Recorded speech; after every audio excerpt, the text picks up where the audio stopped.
Hey, Kelly. Thank you for asking that question. So I think everybody wants to hear that semi-absentee means you don't have to work. But that's not reality in a franchise business, right? If you want to be truly passive, you got to look at other investments, maybe like real estate syndication or investment in the stock market. In a franchise business, we know that a franchise business needs a leader, and the leader is you. So there are businesses where leaders are very, very full-time. You can be an owner-operator. You can be an executive owner, which means that you work on your business, managing teams of people that work in your business, but you're still kind of on your business full-time.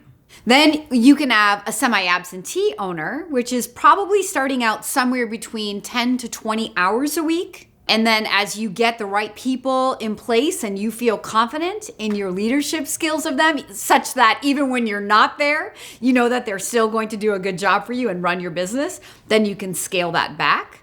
And then we have a rare class of franchises where owners are only putting in maybe 5 hours a week because they look and feel more like a real estate play, but they need some leadership by an owner, but maybe only 5 hours a week. So I'd say the answer to your question is semi-absentee means somewhere typically between 10 and 20 hours a week. But the best way to really determine how many hours are needed by you in a business is to go out and validate with the existing franchise owners who are running their business semi-absentee. They have what you want. They know what they have to do every day and how long that takes them. But at the end of all of that, and I know that we've had this conversation in our validation coaching call, I really don't want you to base your decision off of what anybody else is doing, or more importantly, is not doing with their franchise. Because you, my friend, are a highly efficient person. You've led people in your corporate career. And so that could translate to you being able to manage from afar with fewer hours actually in the business, compared to somebody else who said yes to this semi-absentee business, but maybe didn't have the management skill and or the ability to leave it alone and not micromanage it. And so they may validate that, oh, well, I bought this business to be semi-absent, but after saying yes, I realized I couldn't leave it alone. I have to be here in order for it to go.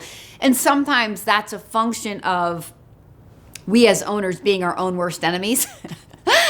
Sometimes that's a function of just an owner who really can't leave it alone. And I'm not judging. It's your life savings, it's your investment, and sometimes it's harder than we imagine it's going to be to leave it. It's like trusting your baby at daycare the first day or week that you drop your baby off at a daycare, right? You're like, that's my baby, right?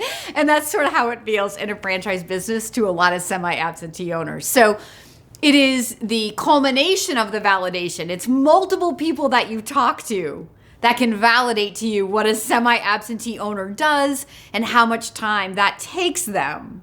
That's what I would ask you to do to really define for you what semi-absentee means for you. And ultimately, when you say yes to your franchise, I want it to be your own due diligence, not something that I said, not something that a franchisor said, but something that you've thought about, you've asked questions about, and you've come to your own conclusion about what that answer is for you.